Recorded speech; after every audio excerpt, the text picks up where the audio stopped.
Halo, Assalamualaikum warahmatullahi wabarakatuh. Selamat siang pemirsa, selamat siang Rehana Mezia. Selamat siang pada ini. Gimana kabarnya hari ini, baik? Alhamdulillah baik. Ini gimana?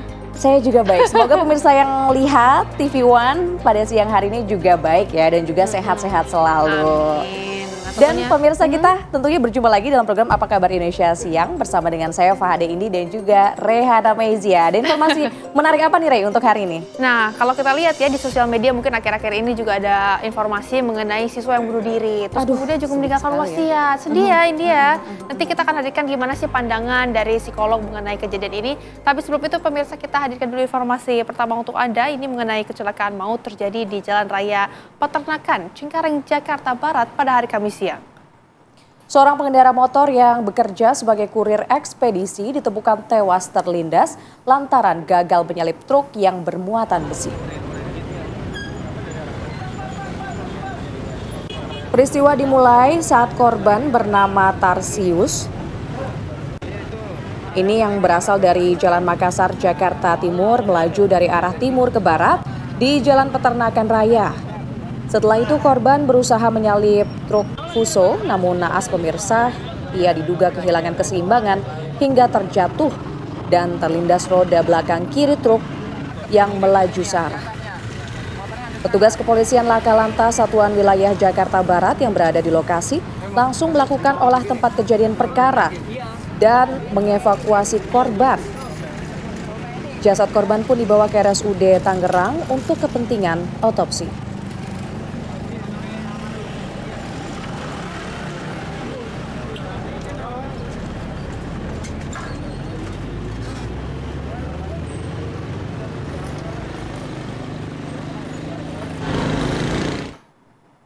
Kita beralih ke kabar lainnya pemirsa, akibat kapal yang ditumpangi oleh mereka ini tenggelam tepatnya di perairan Selat Makassar.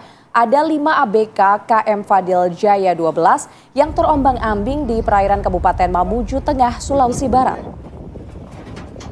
Dan pemirsa beginilah dia video detik-detik 5 orang ABK terombang-ambing di perairan Mamuju Tengah selama 3 hari. Akibat kapal yang mereka tumpangi tenggelam di perairan Selat Makassar. Dengan menggunakan jerigen, seorang ABK terombang-ambing di tengah laut. ABK kapal TB Ansansus yang menemukan korban berupaya mengevakuasi korban dengan melemparkan pelampung kepada korban dan mengagetkannya ke atas kapal. Selanjutnya pemirsa, kelima ABK dievakuasi ke pelabuhan terdekat.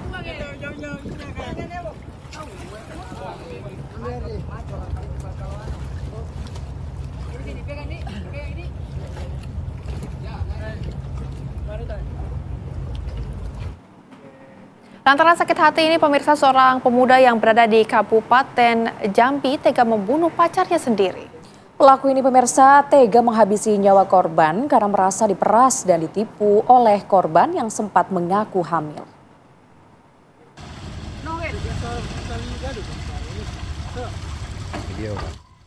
Kasus kematian MA, remaja putri di bawah umur yang jasadnya ditemukan di aliran sungai Batang Tebo, Dusun Babeko, Kabupaten Bungo Jambi, mulai terungkap. Dari hasil keterangan polisi, pelaku FAG tega menghabisi nyawa pacarnya sendiri lantaran sakit hati, merasa ditipu dan diperas oleh korban yang mengaku hamil. Pelaku juga emosi dan cemburu karena sering melihat korban bersama pria lain. Setelah menghabisi nyawa korban, pelaku membuang jasad korban ke aliran sungai Batang Tebo. Rasa cemburu dan marah sehingga pada saat di perjalanan itu terjadi cekcok mulut, kemudian mencekik, kemudian melakukan beberapa tindakan kekerasan yang lainnya, sehingga pada saat itu hilangnya nyawa daripada si korban.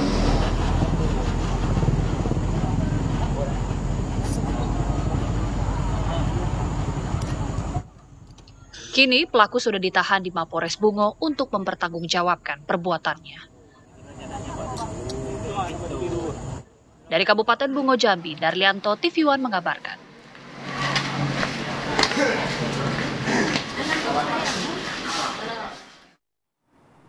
Pemirsa, akibat sampah yang tidak terangkut, ini para pedagang dan juga para pengunjung dari Pasar Aji Barang Kabupaten Banyumas, Jawa Tengah mengeluh karena banyaknya sampah yang menumpuk bahkan sampai ke jalan. Inilah dia pemirsa kondisi sekitar tempat penampungan sementara sampah di Pasar Aji Barang Banyumas, Jawa Tengah. Akibat daya tampung yang tidak mencukupi, sampah berserakan mulai dari depan kios hingga ke jalan kompleks pasar. Para pedagang dan pengunjung pun mengeluhkan kondisi yang terjadi. Pasalnya pemirsa, selain terkesan kumuh dan bau, akses jalan pun menjadi terganggu. Pihak pengelola pasar menyebut penumpukan sampah terjadi karena daya tampung dari TPA sampah di Park Hidup sudah tidak mencukupi.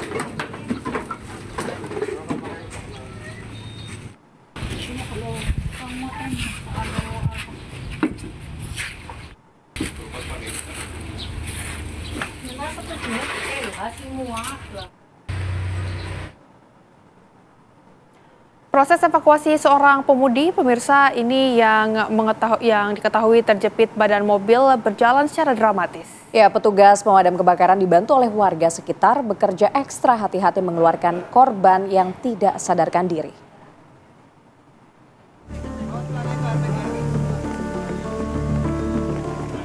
Beginilah proses evakuasi sopir minibus bernama Yadi, 51 tahun, warga Pamulang, Tangerang Selatan yang terjepit badan kendaraan mobil pada Kamis sore. Kondisi korban yang tidak sadarkan diri membuat petugas bekerja ekstra hati-hati untuk mengeluarkannya dari kendaraan. Setelah berhasil dievakuasi, korban langsung dibawa ke rumah sakit terdekat untuk mendapatkan perawatan medis. Sementara sejumlah penumpang dan sopir lainnya hanya mengalami luka ringan. Selain itu, ada 4 kendaraan lain yang tertimpa pohon beringin berukuran lebih dari 100 cm. Mobil sedan ini lewat perlahan karena melalui jalan banjir. Tiba-tiba pohon beringin rubuh dan menimpa 4 unit kendaraan. Dari salah satu kendaraan ada korban, itu bernama Adi, berumur 50 tahun. Korban sudah bisa dievakuasi dan dibawa ke rumah sakit. Arus lalu lintas di Jalan Dharma Wangsa sudah kembali dibuka, namun kepadatan masih terjadi. Dari Jakarta, Robin Freddy, TV One mengabarkan. Ya pemirsa, meski banjir di kawasan Kemang sudah surut, namun sejumlah area berketinggian rendah, yakni seperti basement perkantoran, ternyata masih terendam banjir. Beginilah pemirsa kondisi satu hari pasca banjir setinggi 1 meter yang merendam kawasan Kemang Raya dan Pangeran Antasari pada Kamis sore kemarin. Aktivitas warga dan lalu lintas sudah kembali normal. Meski banjir sudah surut, namun air masih menggenangi sejumlah area basement perkantoran. Sudin Sumber Daya Air Kota Jakarta pun masih mengerahkan sejumlah pompa mobile guna menyedot sisa genangan air di sejumlah area. Banjir yang diakibatkan oleh tingginya curah hujan di kawasan ini menggenangi sejumlah area perkantoran, pemukiman warga, rumah makan, bahkan hingga jalan raya.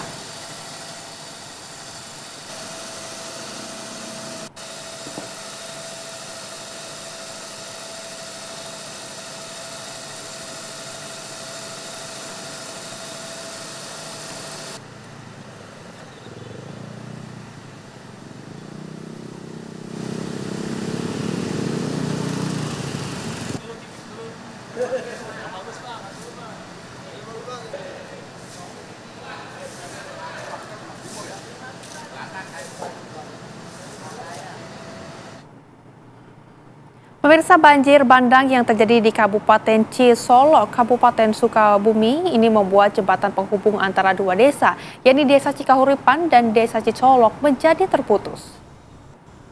Pasca banjir bandang di Desa Cikahuripan, warga dan petugas ini masih terus berjibaku, terutama dalam membersihkan sisa lumpur. Warga juga mengeluhkan kekurangan air bersih, pemirsa. Tidak hanya itu, warga kehilangan akses untuk bepergian dari satu desa ke desa lainnya akibat jembatan yang putus. Warga berharap pemerintah bergerak cepat untuk memberikan kebutuhan yang penting seperti alas tidur hingga pakaian.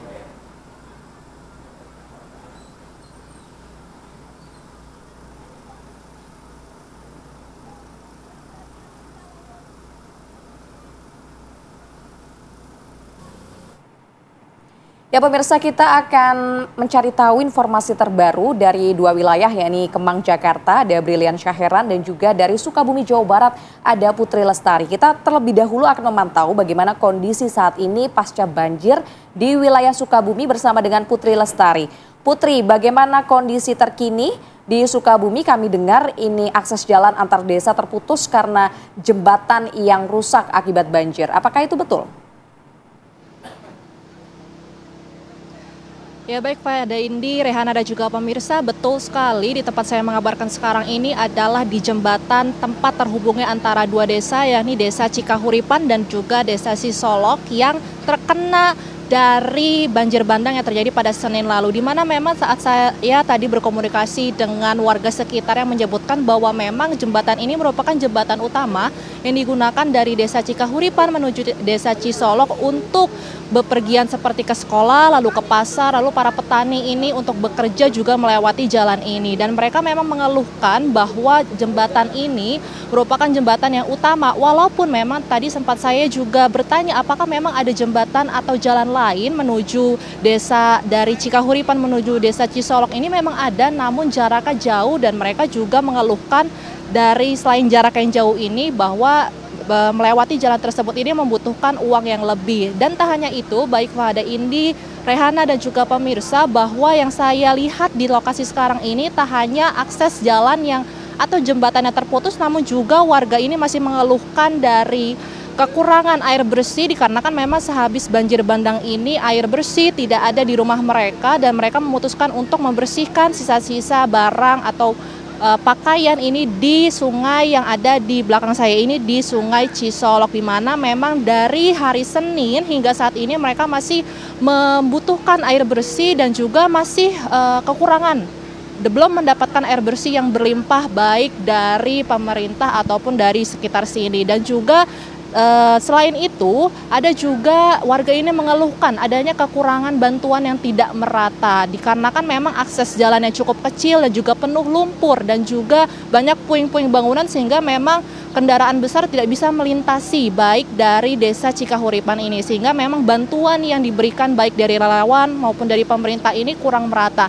Ada barang-barang yang memang mereka inginkan seperti pampers, lalu untuk susu untuk anak-anak, lalu juga yang paling mereka inginkan pada ini dan juga Rehana ini adalah kompor, karena memang barang-barang logistik atau makanan yang diberikan seperti mie dan lain-lain ini harus dimasak menggunakan kompor, sedangkan dari para warga sendiri ini memberitahu kepada saya bahwa mereka tidak ada kompor karena kompor-kompornya terendam oleh banjir, sehingga memang barang yang paling dibutuhkan oleh para warga saat ini adalah kompor untuk memasak masakan yang akan diberikan kepada warga-warga sekitar. Dan yang terakhir, pada ini dan juga Rehana serta pemirsa, memang kondisi saat ini dari sisa lumpur juga sudah mulai dibersihkan dan dari para warga ini juga sudah mulai beraktivitas kembali seperti kembali normal, namun dari sekolah memang belum bisa dapat digunakan sehingga dari para anak-anak di sini masih belajar dari rumah mereka masing-masing. Demikian yang dapat saya sampaikan dari Sukabumi, Jawa Barat. Kembali kepada Anda di studio. Baik, Putri Lestari, bagaimana dengan fasilitas umum yang ada di sana? Apakah juga ini membutuhkan bantuan-bantuan lainnya, Putri? Ya baik Rehana, untuk fasilitas umum lainnya ini seperti yang saya temui di sini memang ada seperti sekolahan, ruang ibadah, lalu juga kantor desa yang memang hancur akibat banjir bandang. Namun yang saya sudah komunikasikan dengan pihak sekolah ini memang mereka membutuhkan adanya ruang-ruang kelas agar anak-anak kembali bisa bersekolah. Lalu juga untuk ruang ibadah memang ada masjid yang masih bisa digunakan oleh para warga. Tadi juga para warga beserta dengan kru TV One ini bisa menggunakan masjid yang ada di dekat Sungai Cisolok ini untuk melaksanakan sholat Jumat. Kemudian juga untuk kantor desa ini sepertinya kondisinya cukup parah sehingga memang pemerintah harus segera untuk memberikan bantuan apalagi terhadap sekolah sekolah ini, anak-anak ini membutuhkan sekolahan ya agar anak-anak ini bisa belajar kembali di sekolah. Dan memang setelah saya sampai TKP kemarin, baik Rehana, Fada ini dan juga pemirsa, dari sekolah ini ada beberapa ruangan yang masih bisa digunakan. Ada 3 ruangan yang dibersihkan oleh pihak dari relawan dan juga warga sekitar, dan dari kepala sekolah ini berkata bahwa memang akan diadakan rapat secepatnya agar anak-anak ini bisa kembali bersekolah kembali. Demikian yang dapat saya sampaikan, kembali ke studio. Baik, kita akan bergeser ya, kita memantau juga, ini kan kemarin banjir juga terjadi di wilayah Jakarta, terutama di kawasan Kemang. Bagaimana kondisinya saat ini kepada Brilian Syahran? Silahkan informasi terbaru dari sana. Baik Indi, Rehana dan juga pemirsa, Jakarta kebanjiran. Lagi-lagi ibu kota DKI Jakarta ini dilanda banjir akibat curah hujan yang terjadi pada Kamis sore hingga Kamis malam kemarin nampaknya tidak henti-henti mengguyur kawasan ini. Berdasarkan dari data BPBD, ini menyatakan bahwa terdapat sebanyak kurang lebih 33 RT di Jakarta Selatan yang terguyur banjir akibat curah hujan yang tinggi kemarin. Dan ini diinformasikan juga total sebanyak 54 RT ini di kawasan DKI Jakarta tergendang banjir. Adapun Indi, Rehana dan juga pemirsa, saya akan memberikan gambaran kepada Anda bahwa pada siang hari ini untuk lalu lintas yang ada di kawasan Kemang Raya Jakarta Selatan ini sudah kembali normal, aktivitas warga hingga aktivitas perkantoran sudah kembali normal. Meskipun begitu, Indi dan juga Rehana, nampaknya masih terdapat 2 area begitu yang berada di bawah ketinggian dari permukaan tanah yang ada di basement dari Kemang Square dan juga dari basement Guardian Apotek Melawai yang ini nampaknya masih tergenang oleh air. Dan saat ini juru kamera Mulia Rahman akan memperlihatkan kepada Anda bahwa ini sejak pagi ini masih tergenang oleh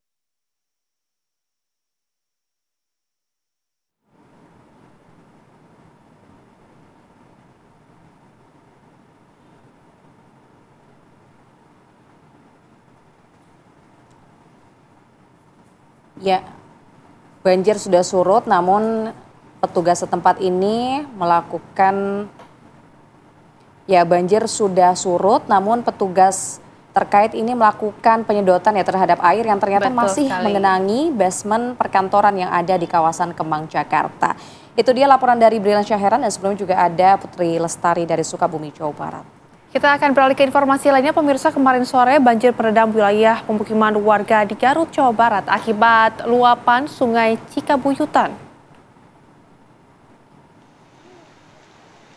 Ya pemirsa, beginilah detik-detik banjir saat menerjang wilayah perkampungan warga. Tepatnya yang berada di Kecamatan Banyuresmi di Garut, Jawa Barat.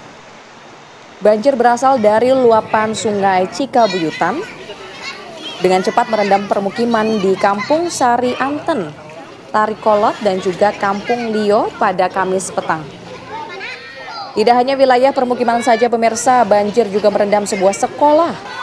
Luapan sungai terjadi tidak hanya karena curah hujan saja, tetapi juga disebabkan oleh sampah yang menyumbat aliran sungai. Petugas Badan Penanggulangan Bencana Garut dikerahkan untuk membantu proses penyedotan banjir di sana.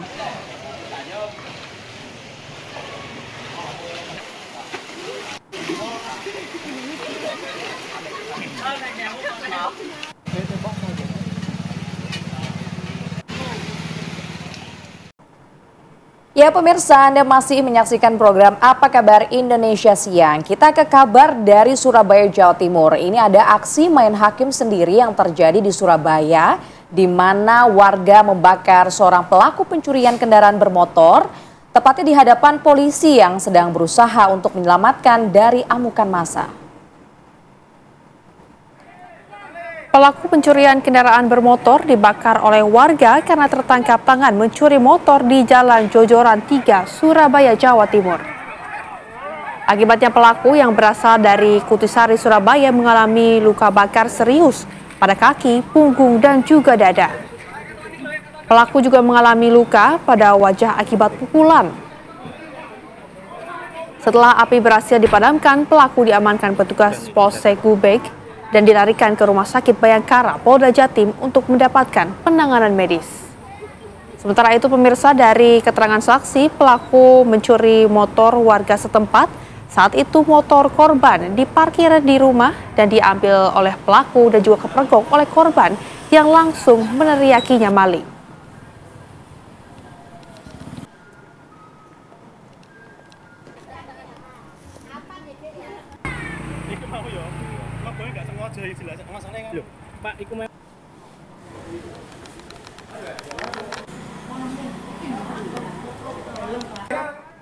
Pemirsa, seorang bocah perempuan warga Kelurahan Rantau Panjang yang berada di Kecamatan Rumbai, Kota Pekanbaru Riau, diserang oleh seekor gajah. Akibatnya pemirsa, bocah berusia 8 tahun tersebut mengalami pendarahan di kepala dan tidak sadarkan diri.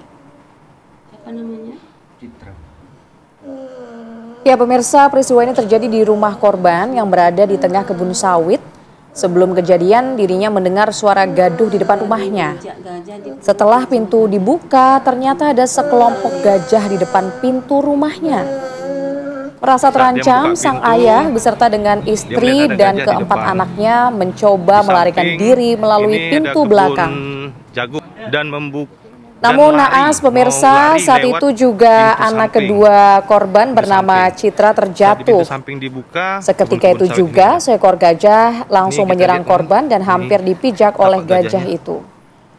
Korban langsung terkapar dan mengalami luka serius di bagian kepala hingga tidak sadarkan diri. Kini bocah malang itu pemirsa sedang menjalani tindakan operasi oleh tim medis. Kawanan gajah yang diperkirakan berjumlah 8 ekor juga menyerang rumah korban hingga berantakan. Kini pemirsa, pihak kepolisian dan pemerintah desa sedang berkoordinasi dengan Balai Besar Konservasi Sumber Daya Alam Riau untuk mencari solusi agar konflik hewan dan manusia ini tidak terulang kembali.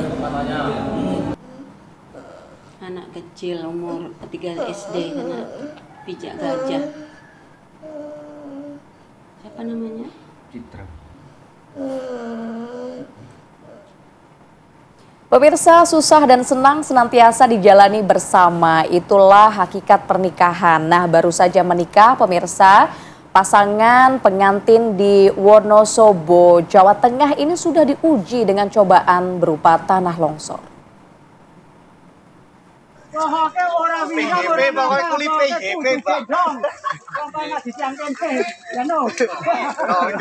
Ada bencana alam saat upacara pernikahan sedang berlangsung. Tidak masalah, prosesi harus terus dilanjutkan sampai akhir. Karena itulah seorang pengantin pria di Wonosobo, Jawa Tengah ini semangat menggendong pengantin perempuannya menyeberangi tumpukan lumpur sisa longsor yang menerjang wilayah tersebut. Bapak-bapak yang sedang membersihkan sisa longsor pun menggoda pasangan pengantin baru ini yang disambut senyum malu-malu dari pasangan suami istri baru ini. Ini bapak-bapak pasti lagi teringat masa-masa jadi pengantin baru. Semoga hubungan mereka terus romantis dan langgeng ya.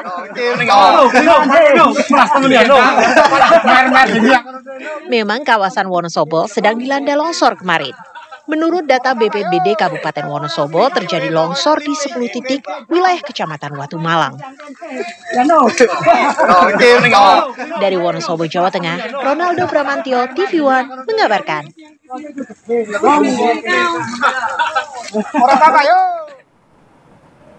Ya pemirsa, kita hadirkan informasi viral ini untuk Anda. Pemirsa, ini ada aksi berbahaya terekam di kawasan Pohon Palem 15 Aceh, di mana sejumlah pemuda terlihat asyik bermain layang-layang di area yang berdekatan dengan jalur penerbangan aktif. Padahal pemirsa, kegiatan tersebut beresiko tinggi dan bisa membahayakan keselamatan penerbangan.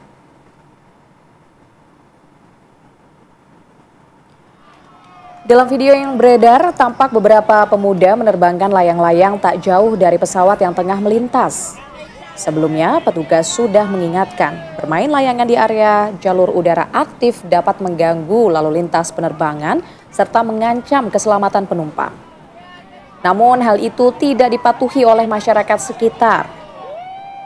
Pelanggaran terhadap aturan penerbangan ini bisa dikenai hukuman pidana hingga 3 tahun penjara serta denda maksimal 1 miliar rupiah. Namun pemirsa, bukannya menerima teguran, pengunggah video layangan di jalur pesawat terdengar justru menyalahkan pesawat yang melintas.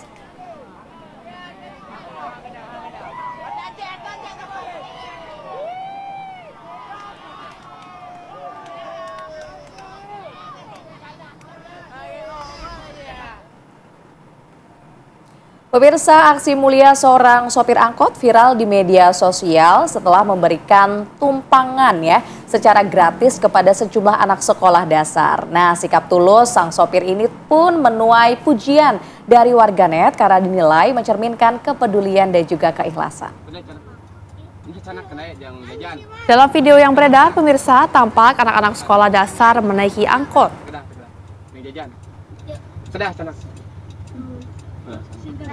Sanak kedai. Amin. Ini aja. Sanak lang usan sanak. Kedai sanak. Ini sanak kedai yang.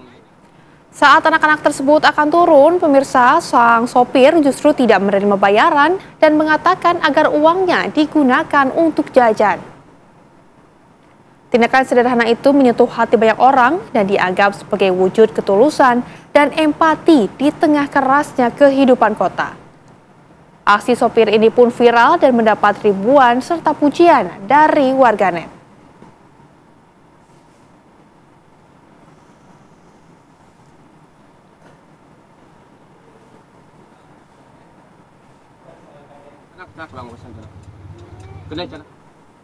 Masyarakat penerima bantuan sosial di Kabupaten Kapahyang, Bengkulu ini diketahui pemirsa lebih memilih mundur sebagai penerima bansos. Mereka tidak bersedia rumah tempat tinggal mereka dipasangi stiker keluarga miskin sebagai tanda penerima bansos. Dalam verifikasi sesuai data yang tercantum di Dinas Sosial, seluruh rumah warga penerima bantuan akan dipasang stiker yang bertuliskan keluarga miskin penerima bansos. Hal ini tentunya sebagai tanda pemirsa bahwa keluarga tersebut merupakan warga kurang mampu dan penerima bantuan sosial. Namun, saat tim Dinas Sosial yang didampingi oleh pihak kecamatan, desa, dan kelurahan melakukan verifikasi, justru mendapati beberapa keluarga yang terdaftar ini tidak cocok dalam kriteria penerima bantuan sosial. Lantaran kondisi ekonomi yang mapan dan tampak memiliki kendaraan roda 2 serta 4. Di hadapan petugas verifikasi, warga menyatakan mengundurkan diri sebagai penerima bansos karena tidak ingin rumah tempat tinggalnya dipasangi stiker bertuliskan keluarga miskin. Sementara itu, beberapa warga memilih mengundurkan diri karena menilai ekonomi keluarga mereka telah mapan dan menganggap masih banyak warga kurang mampu yang lebih pantas mendapatkan bansos. Data Dinas Sosial Kabupaten Kepahyang menyebutkan bahwa ada sebanyak 500 warga dari 21.000 lebih penerima telah menyatakan mengundurkan diri. Jumlah ini diprediksi masih akan terus bertambah mengingat petugas masih melakukan proses verifikasi.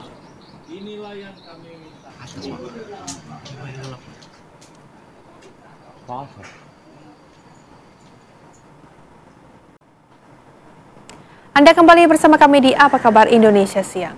Pemirsa, diduga menjadi korban perundungan seorang siswi Madrasah Sanawiyah yang ada di Sukabumi, Jawa Barat ini nekat mengakhiri hidupnya dengan cara gantung diri di rumahnya.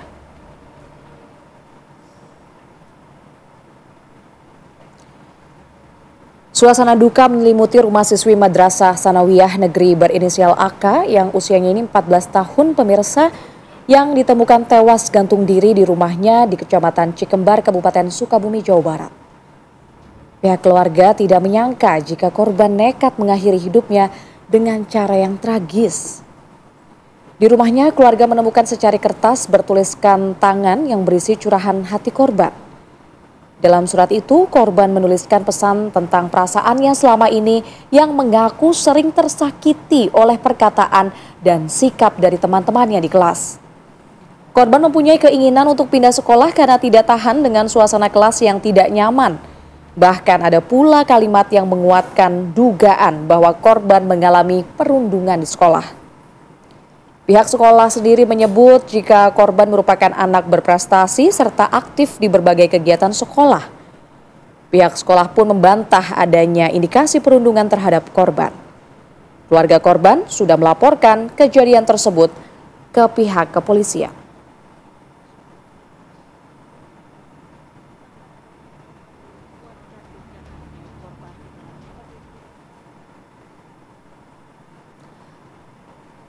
Ya pemirsa, ada lagi seorang pelajar yang diduga mengakhiri hidupnya di ruangan kelas SMP Negeri 7 Sawah Lunto, Sumatera Barat. Pelajar berinisial BE yang berumur 15 tahun ini ditemukan tergeletak tidak bernyawa menggunakan pakaian seragam sekolah dalam ruangan kelasnya. Usai ditemukan pemirsa, korban dilarikan ke RSUD Sawah Lunto untuk otopsi dan diserahkan kepada pihak keluarga. Pihak sekolah membantah adanya kasus perundungan yang menimpa korban. Kasus ini juga sedang dalam penyelidikan Polsek Barangin dan Satreskrim Polsek Sawah Lunto.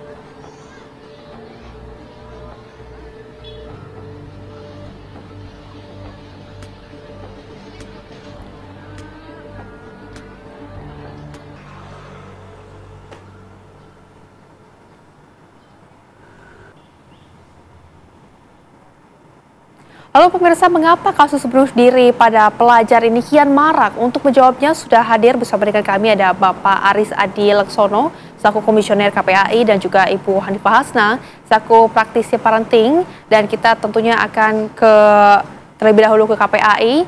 Selamat siang, Pak. Selamat siang, Pak. Baik, Pak Aris, kalau kita lihat kan akhir-akhir ini sangat miris sekali ya, beredar juga informasi mengenai pelajar yang bunuh diri. Sebetulnya Pak, apa saja faktor yang menyebabkan pelajar ini merasa putus asa kemudian juga ingin bunuh diri, Pak Aris? Iya, ini sebenarnya menjadi keprihatinan kita bersama-sama ya. Mestinya anak ini berada di ruang lingkungan satuan pendidikan, berada di ruang pengasuhan keluarga dan seterusnya, mestinya dia mendapatkan kenyamanan gitu. Tapi nampaknya hal yang diharapkan positif tadi dari lingkungan keluarga, lingkungan pendidikan masih banyak tantangan ya, banyak hambatan sehingga capaian positifnya tidak tercapai. Nah, banyak faktor sebenarnya gitu terkait bagaimana kemudian pelajar terdorong untuk kemudian melakukan tindakan bunuh diri. Salah satunya misalkan faktor psikologis ya, bagaimana kemudian bisa jadi karena tekanan akademik yang tinggi ya, tugas-tugas, ujian, tuntutan berprestasi dari orang tua yang tanpa memperhatikan kemampuan anak itu sendiri gitu.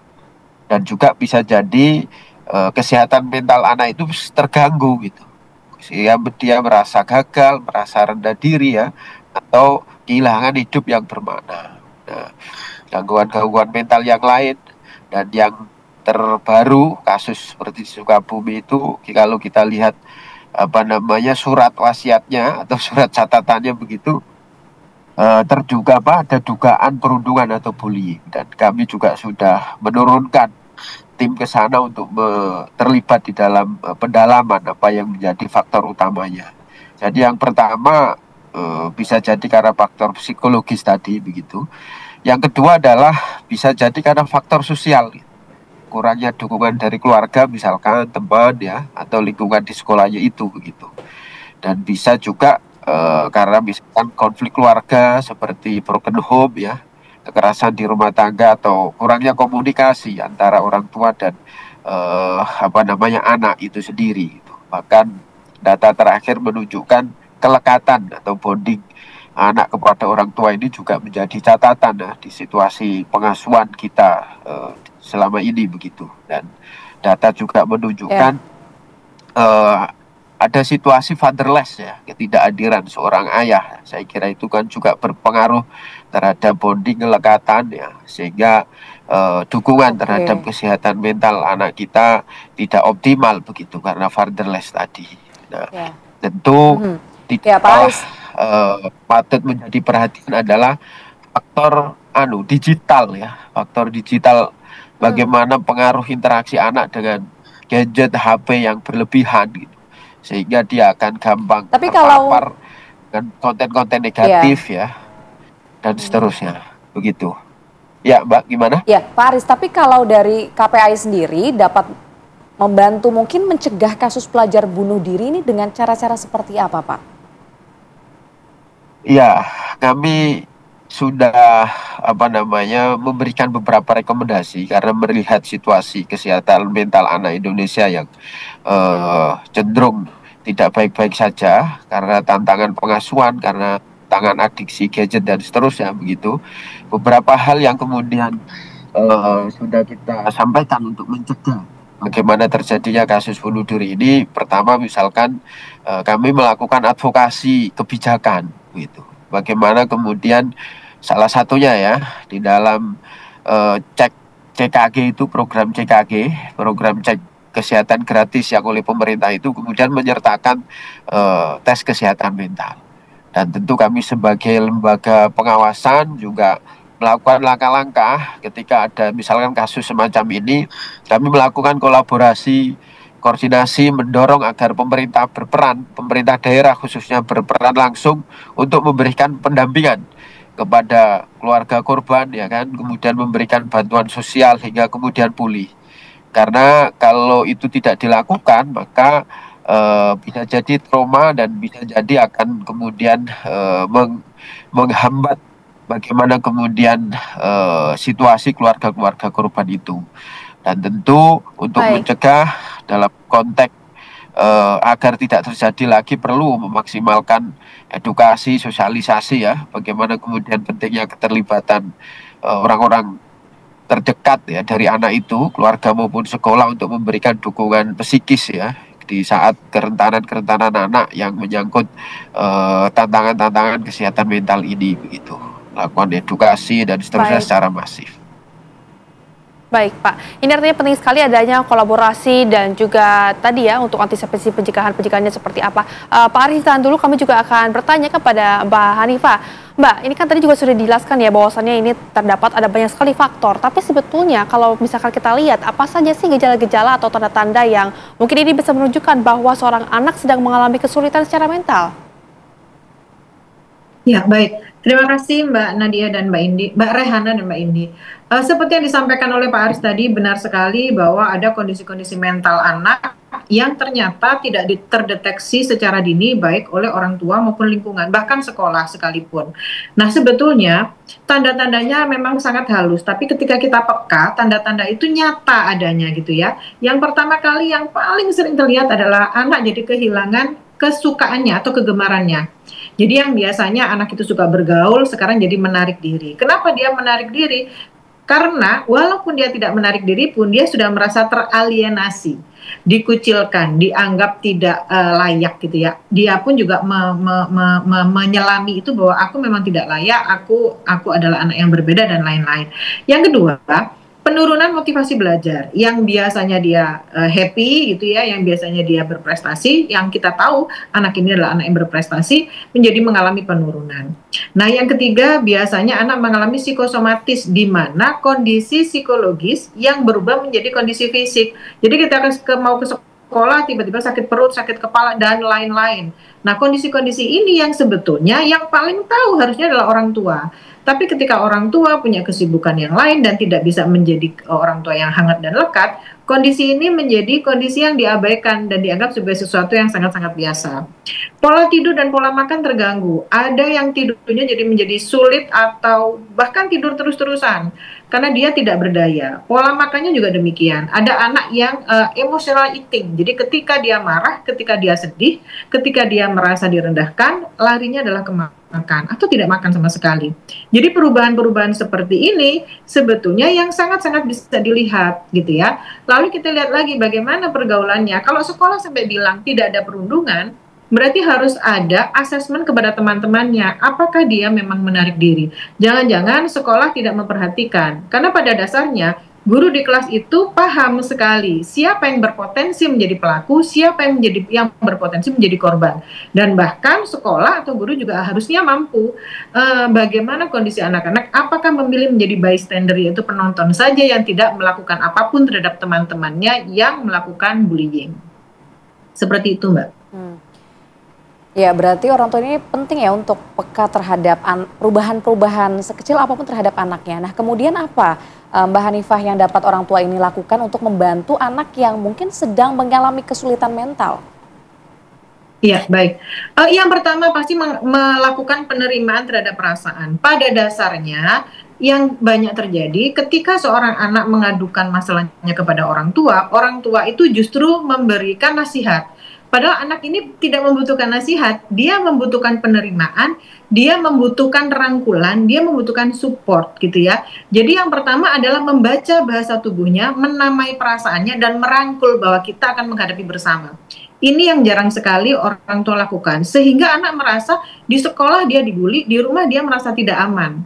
Atau anak sering merasa bahwa di rumah akan mengalami tekanan baru, yaitu tekanan dari orang tua. Apalagi ketika orang tua menyampaikan hal-hal yang sebetulnya tidak perlu, misalnya, "Papa dulu juga dibully, tapi sekarang baik-baik saja." Baik-baik saja itu bisa kita lihat karena sekarang ketika anaknya dibully, dia jadi tidak peduli, berarti dia tidak baik-baik saja. Ini yang harus orang tua lakukan di awal. Yang kedua, selain memvalidasi perasaannya, mengajak berbicara tanpa mengintimidasi gitu. Karena kebanyakan orang tua ketika mengetahui anaknya menjadi korban bully, marahnya memuncak, membuat anak tidak merasa aman dan nyaman ketika menyampaikan. Akhirnya menjadi takut karena kalau ayahnya atau orang tuanya terlibat menyelesaikan di sekolah, dia semakin dibully gitu. Ini yang membuat anak menjadi semakin takut. Lalu memperhatikan perubahan-perubahan kecil, apa sih sebetulnya yang hilang dari anaknya? Karena ketika anak tidak melakukan sesuatu yang biasanya dilakukan, berarti ada tanda-tanda tertentu, ada sinyal-sinyal tertentu. Message itu sebetulnya nyata, tapi ini tidak diterima oleh orang tua.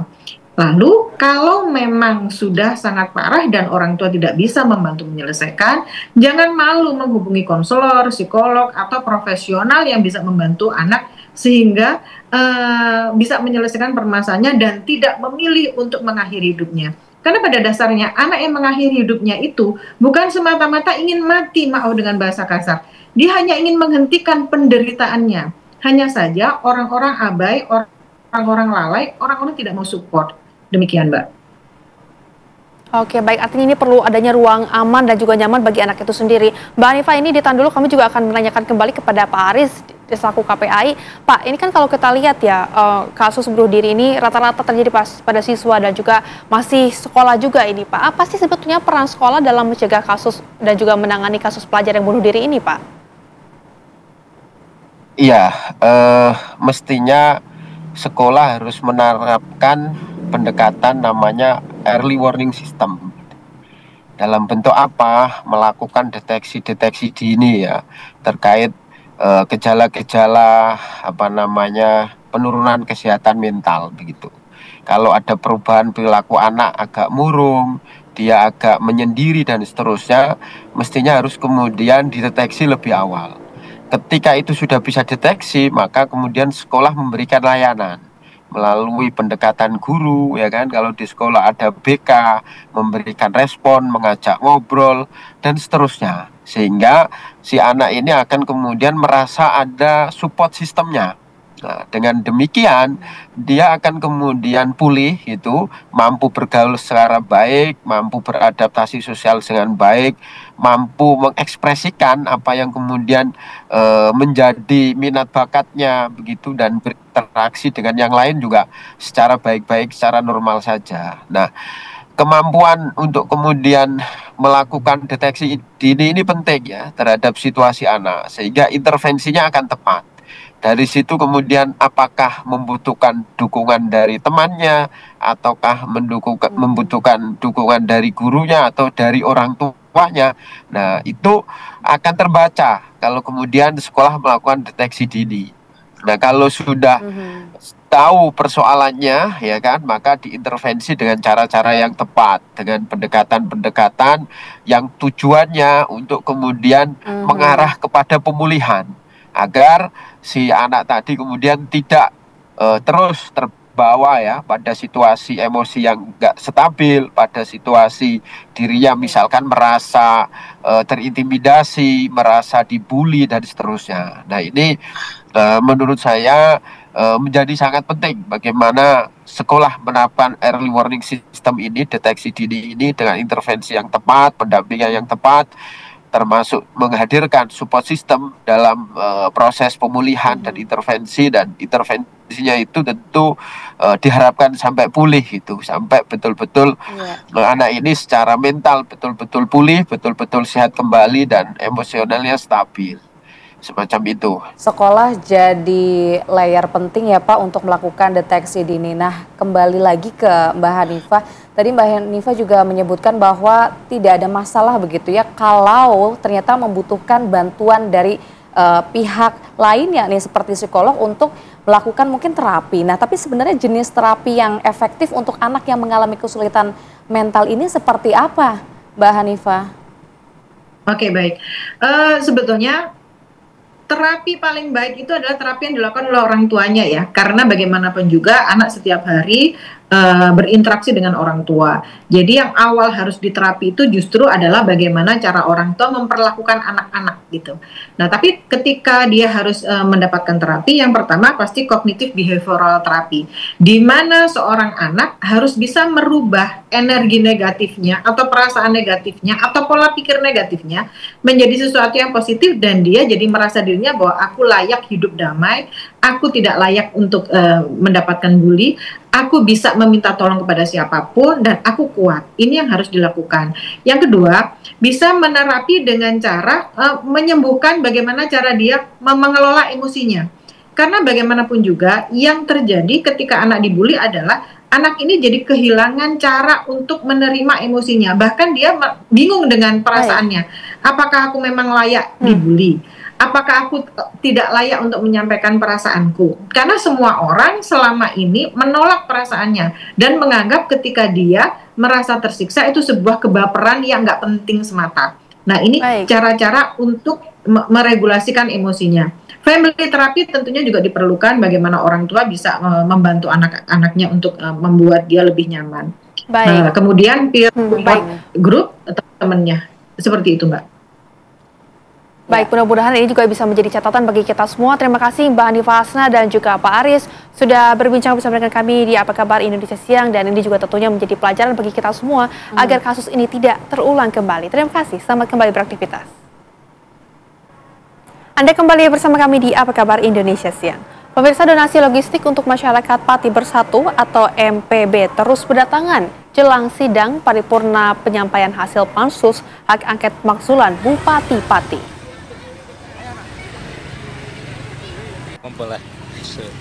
Hingga Kamis sore, pemirsa, donasi tembus hingga 1.000 dus air mineral. Donasi tersebut dikumpulkan di posko MPB yang berada di depan kantor Bupati Pati.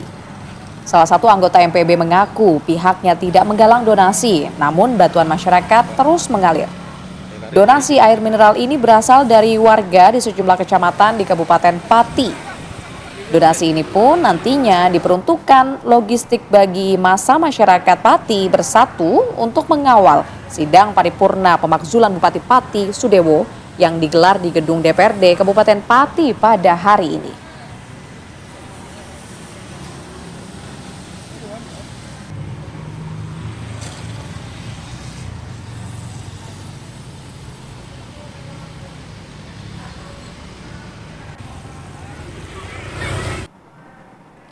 Sementara itu, pemirsa, sebanyak 3.379 personel gabungan ini dari TNI dan juga Polri disiagakan untuk mengamankan sidang paripurna hak angket pemakzulan Bupati Pati Sudewo. Polresta Pati juga memasang pagar kawat berduri di depan kantor DPRD dan kantor Bupati Pati. Penempatan kawat berduri di sepanjang pagar DPRD dan kantor Bupati Pati ini dilakukan untuk mengantisipasi adanya aksi pengerusakan kantor DPRD Pati oleh massa peserta aksi. Diperkirakan pemirsa, 1.000 lebih massa akan datang ke gedung DPRD Pati untuk mengawal jalannya sidang paripurna penyampaian hasil pansus hak angket. Kemudian kita juga mengedepankan kesabaran dan pengendalian emosi. Kemudian kita juga mengedepankan kesediaan oleh para korlap dan juga dari Polsek untuk dikawal sampai ke lokasi. Namun demikian, titik yang akan terjadi dari sidang paripurna hak angket tanggal 31 akan dilaksanakan siang. Yang prediksi mungkin habis Jumatan. Dan pemirsa, untuk mengupdate bagaimana situasi terkini jelang pembacaan hak angket pemakzulan Bupati Pati, kami sudah terhubung dengan reporter TV One ada Budi Zulkifli yang sudah dari lokasi. Budi, bagaimana situasi di sana jelang pemakzulan? Silakan.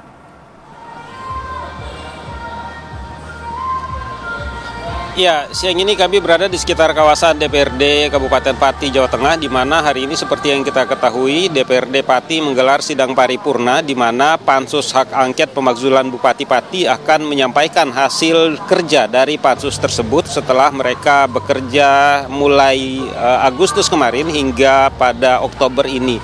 Dan penyampaian hasil kerja pansus ini baru dimulai usai sholat Jumat ini. Dan sementara itu yang bisa Anda lihat di belakang saya, suasana di luar gedung DPRD Pati ini sudah dipadati oleh massa yang datang di tempat ini.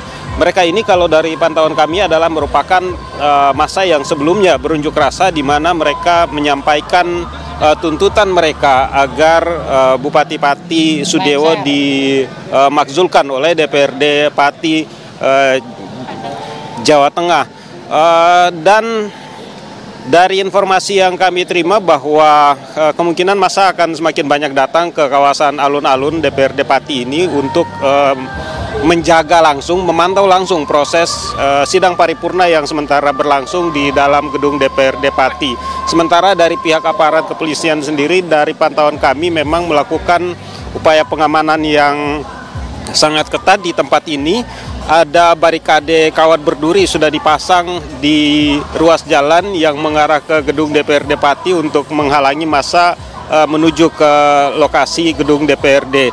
Lebih dari 3.300 personil gabungan, baik itu dari kepolisian maupun bantuan dari TNI, diturunkan untuk pengamanan aksi yang dilakukan oleh massa hari ini.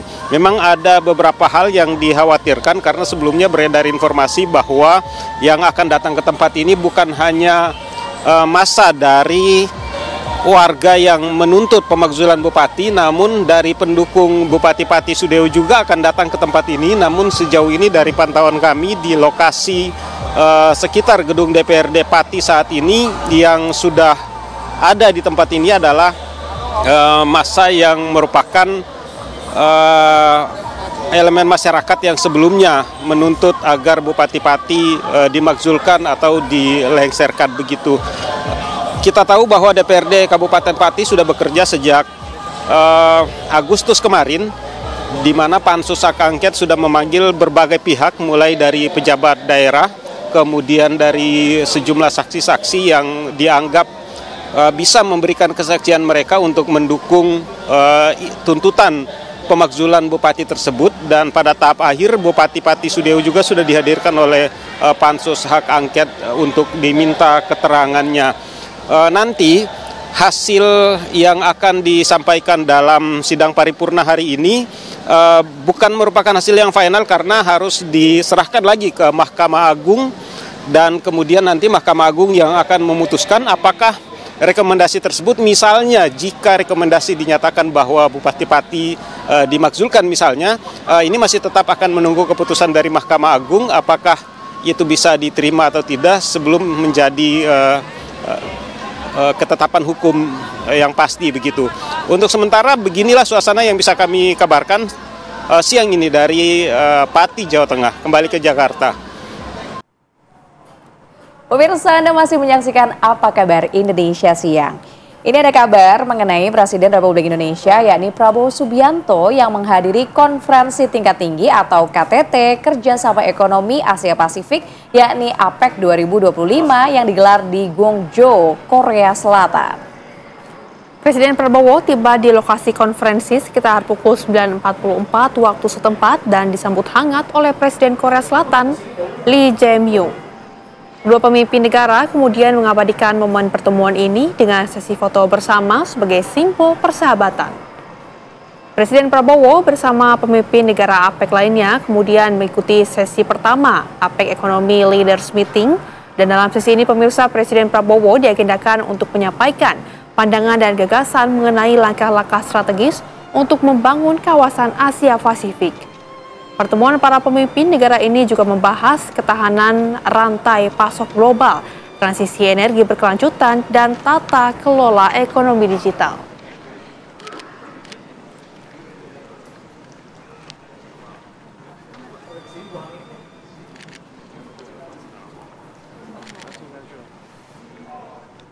Pemirsa, di tengah kunjungan ke Korea Selatan, Presiden Prabowo Subianto menyempatkan ini diketahui adalah untuk bertemu dengan para pekerja migran Indonesia di Gyeongju.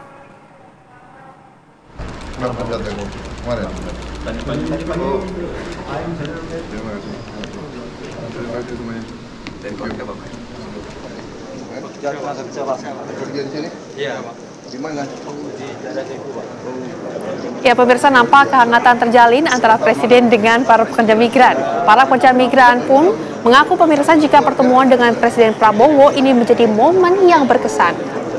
Menurut seseorang pelajar migran, di mana ini Presiden sedang sibuk mengikuti beragam jadwal KTT APEC 2025, Presiden juga tetap menyempatkan bertemu dengan para pekerja Indonesia di perantauan. Para pekerja migran pun menyampaikan harapan-harapan mereka kepada Presiden, salah satunya agar industri Indonesia mampu bersaing dengan industri Korea Selatan, terutama dalam penciptaan lapangan kerja dan kesejahteraan bagi pekerja. Sehingga kita tidak perlu repot-repot ke luar negeri untuk mencari pekerjaan seperti itu. Selamat datang Bapak. Terima kasih sekali. Selamat malam Pak Presiden.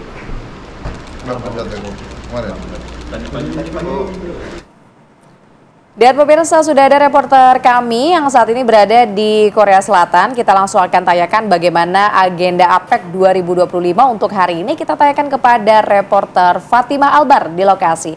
Fatimah, silahkan dengan informasi terkini.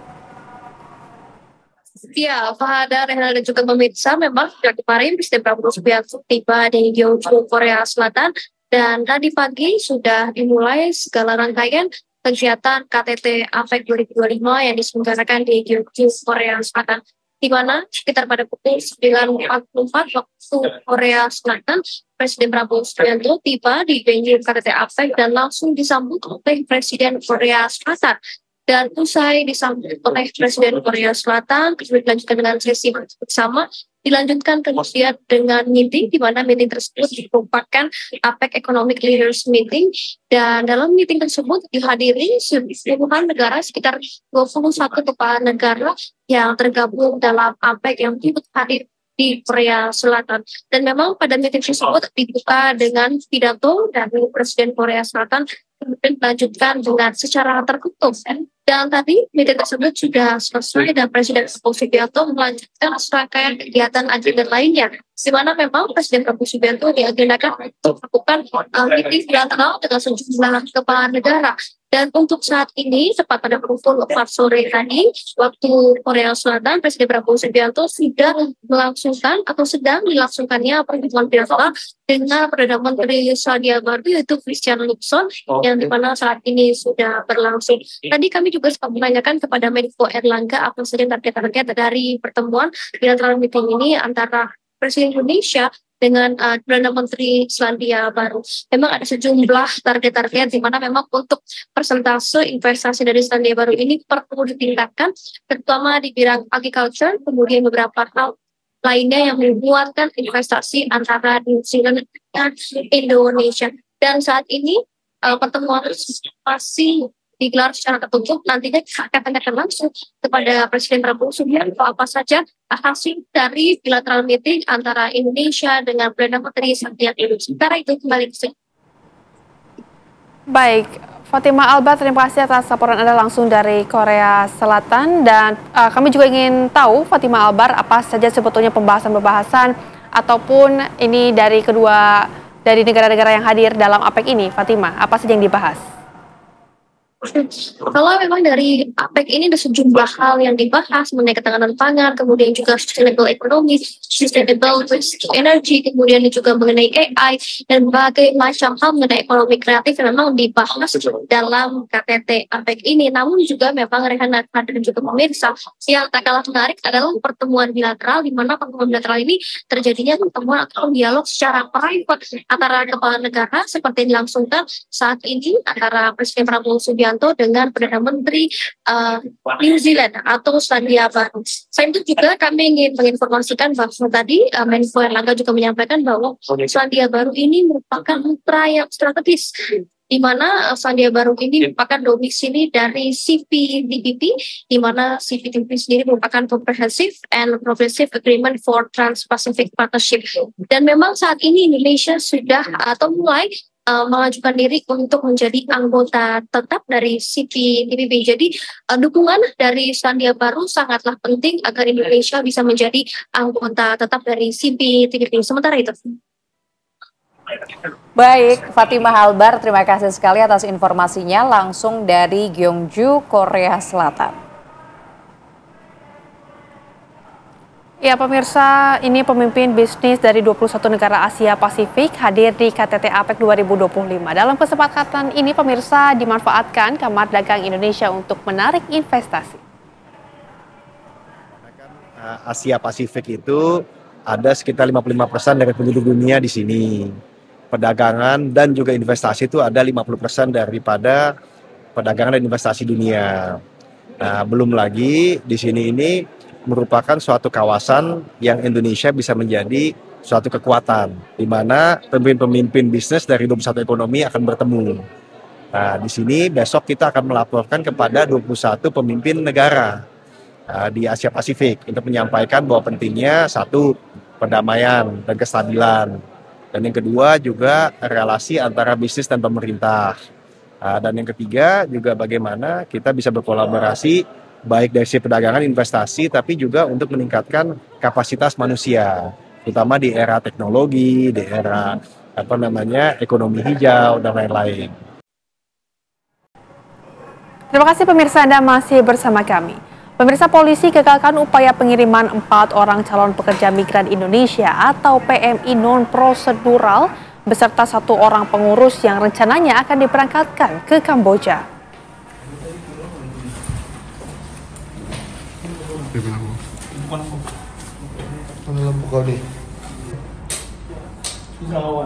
Ya, polisi melakukan penggerebekan di sebuah kamar hotel di Batam, Kepulauan Riau yang dihuni oleh para calon PMI yang akan dipekerjakan secara non-prosedural ke Kamboja tersebut. Mereka masing-masing pria berinisial FKH, NFF, NJ, dan AA tengah menunggu jadwal keberangkatan. Korban direkrut oleh seseorang yang berinisial JI melalui aplikasi Telegram. Para korban diiming-imingi gaji mencapai $400 Amerika per bulannya dan akan dipekerjakan sebagai operator di Kamboja. Selain 4 orang tersebut, polisi juga menciduk Ramadan Ali yang berperan sebagai pengurus pembuatan paspor para calon PMI itu. Paspor online tersebut, pelaku RA mendapatkan pas syarat resmi A5, kemudian boarding pass keberangkatan korban. Pemirsa, seorang wanita ini dikabarkan mengalami kritis setelah ditabrak oleh mobil yang ditumpangi oleh personel Polda Sumut di depan tempat hiburan malam, tepatnya di Medan, Sumatera Utara. Kondisi korban dalam keadaan kritis langsung dilarikan ke rumah sakit. Mobil pelaku juga pemirsa kini telah diamankan oleh petugas kepolisian dan saat ini ketiga personel Polda Sumut tersebut telah menjalani patsus dan masih dalam pemeriksaan.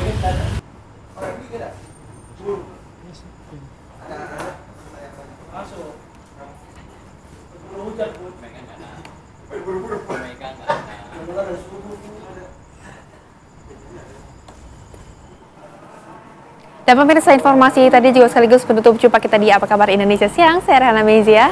Dan saya Fade ini mengucapkan terima kasih atas kebersamaan Anda pemirsa. Selamat siang dan sampai jumpa.